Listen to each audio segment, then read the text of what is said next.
Pense na linha do tempo da sua vida. Na sua infância, na adolescência, no início da sua vida adulta. Ano passado, mês passado, quais foram os momentos mais felizes? Nesses momentos, você estava realmente presente? Você foi você mesmo? O psicólogo húngaro Mihaly Csikszentmihalyi chamou esses momentos de optimal experience. São momentos de experiência máxima. Eles são como se fossem checkpoints na nossa linha do tempo. São marcos que nos relembram como a vida deveria ser. Então são momentos que a gente gostaria que se repetissem. Eu me lembro de uma viagem com a minha esposa. Era noite, nós estávamos caminhando, e quando nós chegamos na praia, nós nos deparamos com a maior lua cheia que a gente já viu. Então a gente simplesmente se sentou, se abraçou na areia e ficamos ali um tempão observando aquela lua maravilhosa. Eu tenho também uma lembrança, estava minha mãe, minha filha e a minha esposa, as três de mão dada, andando pela rua, indo para a padaria. Um dia cotidiano, mas que foi uma cena para mim extremamente marcante. Eu encostei na porta e fiquei observando as três, caminhando e rindo, até sumirem de vista. Eu tenho também uma lembrança da minha adolescência. Era um campeonato de futebol na escola, eu estava usando um uniforme roxo e laranja, e eu sentia um enorme aperto na barriga. Mas era uma sensação boa, era uma mistura de ansiedade com vontade de ganhar. Então esses são momentos que eu gostaria que se repetissem na minha vida. Eu ainda não me apresentei, meu nome é Ricardo Lima, mas podem me chamar de Cadinho, é como as pessoas me conhecem, e é como eu mesmo me chamo, desde que eu me entendo por gente. Eu tive uma infância e uma adolescência incríveis.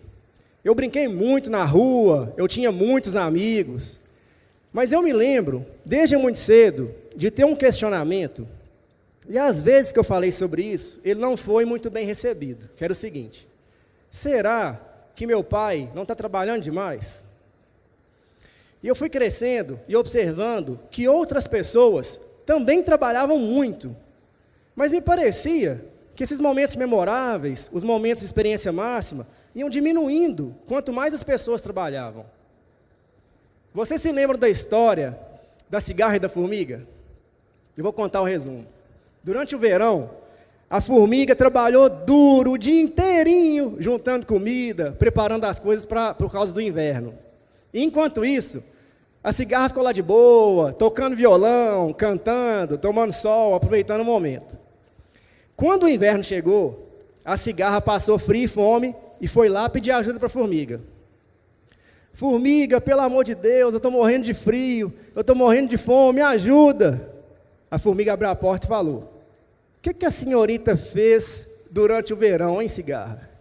Aí ela respondeu: durante o verão eu aproveitei, tomei sol, toquei meu violão. E a formiga: é? Pois então agora dance, pof. Fechou a porta na cara da cigarra, se recusando a ajudá-la. E ela morreu de frio e de fome. Quando eu ouvi essa história pela primeira vez, eu pensei: estou lascado. Porque eu me identificava com a cigarra. Eu gostava da ideia de aproveitar a vida, de curtir o momento. As fábulas trazem esse lado meio inquestionável, mas será mesmo? O fim da cigarra foi trágico, mas nós não vamos morrer de todo jeito? Mas voltando para a realidade, eu pensava: se todo mundo trabalha tanto, o certo deve ser trabalhar muito. E lá fui eu trabalhar demais. Eu fiquei por muito tempo trabalhando muito, porque esse era o padrão. Até que um dia, meu corpo deu o grito. Eu comecei a ter insônia e gastrite. Para mim, insônia era uma coisa inconcebível. Como assim? Acordar no meio da noite, ainda com sono, e não conseguir voltar a dormir, porque estava cheio de problemas na cabeça. E a gastrite foi algo que me acompanhou por muitos anos. Talvez eu tenha tido um burnout, mas na época não se falava sobre isso. Para mim, o excesso de trabalho impactou na saúde, mas eu vejo custar para outras pessoas também os seus relacionamentos. Nós chegamos num ponto que nós nos acostumamos a trabalhar tanto que quando a gente para descansar, nós sentimos culpa. Se for parar para se divertir, então, nem se fale.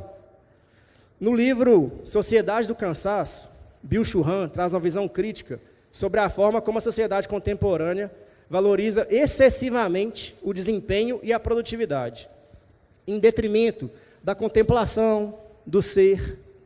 É como se nós estivéssemos supervalorizando o fazer e não o ser.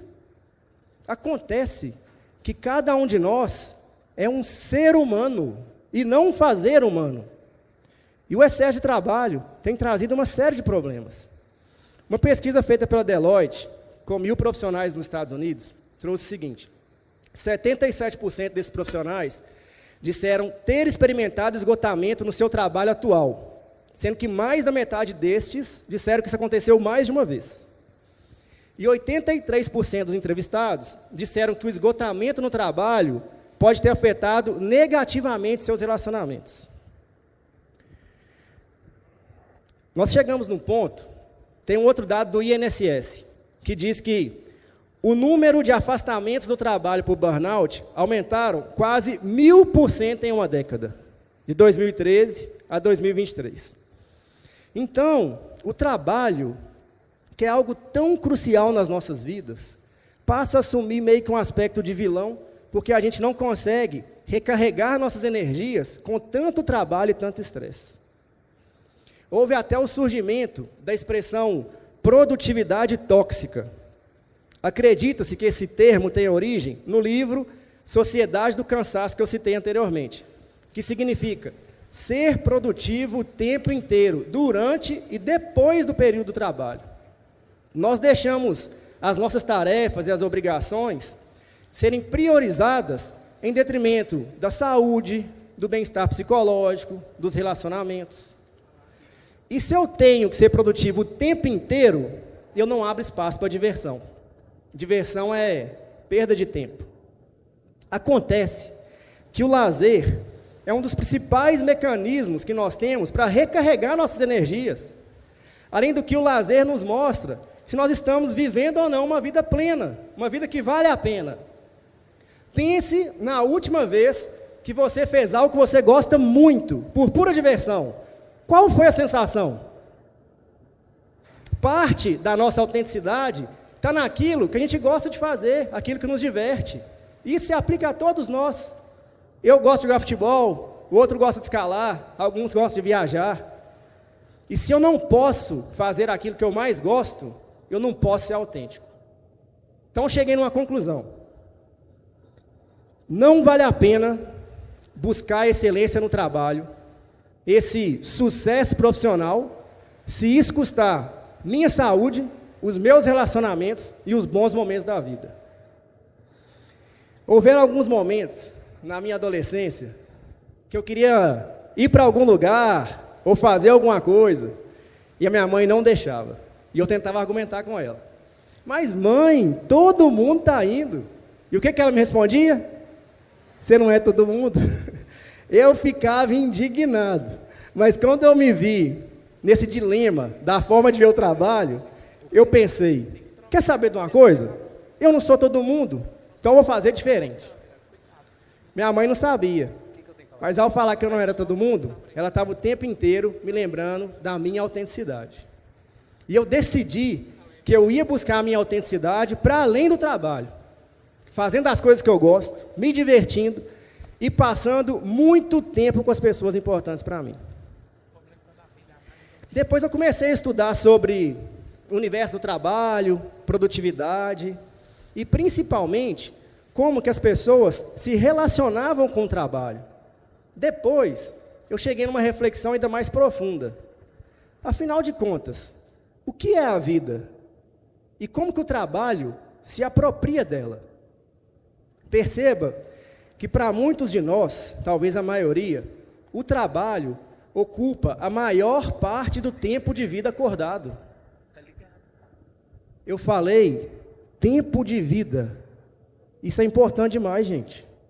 Para não dizer que é tudo que nós temos. Aí eu pensei, se eu quiser saber mais sobre a vida, eu quero ouvir quem viveu muito. E eu fiz um raciocínio que para mim era bem lógico. Quando eu quero saber sobre alguma coisa, eu pergunto quem é especialista no assunto, quem vive aquilo, certo? Então, por exemplo, se eu quiser saber mais sobre música, faz sentido eu conversar com o Lucas Avelar. O cara toca, canta, compõe música, inclusive ao vivo, fala sobre criatividade. Agora, se eu quiser saber sobre a vida, eu quero ouvir essas pessoas que viveram muito tempo. E eu queria entender essas pessoas por dois aspectos. As pessoas que envelheceram bem e as pessoas que se arrependeram no final. Sobre as pessoas que envelheceram bem, eu assisti um documentário chamado Como Viver até os 100, Os Segredos das Zonas Azuis. Esse documentário fala sobre as zonas azuis, que são regiões no mundo onde as pessoas, em média, vivem mais e melhor, muitas vezes ultrapassando 100 anos de idade. E o jornalista Dan Buettner ia observando o que essas pessoas faziam em comum que permitia com que elas envelhecessem bem. E ele viu vários pontos em comum. Eu quero destacar aqui 2. Primeiro, elas passam muito tempo com as pessoas importantes para elas. Com sua família, com seus amigos. E segundo, elas fazem o que elas gostam com frequência. Saem, riem, cantam, confraternizam, se divertem. E sobre as pessoas que se arrependeram no final, eu li um livro chamado Antes de Partir, os 5 principais arrependimentos. A autora, Bronnie Ware, foi cuidadora de idosos e de pessoas com doenças terminais, e ela escreveu os 5 arrependimentos, os 5 principais arrependimentos que ela ouviu das pessoas nos momentos finais de suas vidas. Primeiro, eu queria ter tido a coragem de viver a vida que eu gostaria, não a vida que os outros esperavam de mim. Segundo, eu queria ter tido a coragem de expressar meus sentimentos. Então, são 2 arrependimentos que mostram a falta de autenticidade. Terceiro, eu queria ter me permitido ser mais feliz. E quarto, eu queria ter passado mais tempo com os meus amigos. Se divertir, passar tempo com seus amigos, é algo que te faz feliz? E por último, eu queria não ter trabalhado tanto. E nós estamos caminhando cada vez mais ao encontro desse arrependimento. Se olharmos para todos eles, fica claro que uma forma de se arrepender no final é não viver uma vida autêntica. Em uma das zonas azuis, em Okinawa, no Japão, o Den perguntou para uma senhora chamada Umeto Yamashiro, uma japonesa de 101 anos, cheia de energia, que canta, que dança, qual que era o segredo para ela chegar tão disposta nessa idade. E ela respondeu o seguinte: divirta-se sempre, não sinta raiva, divirta-se com todos, faça todo mundo feliz.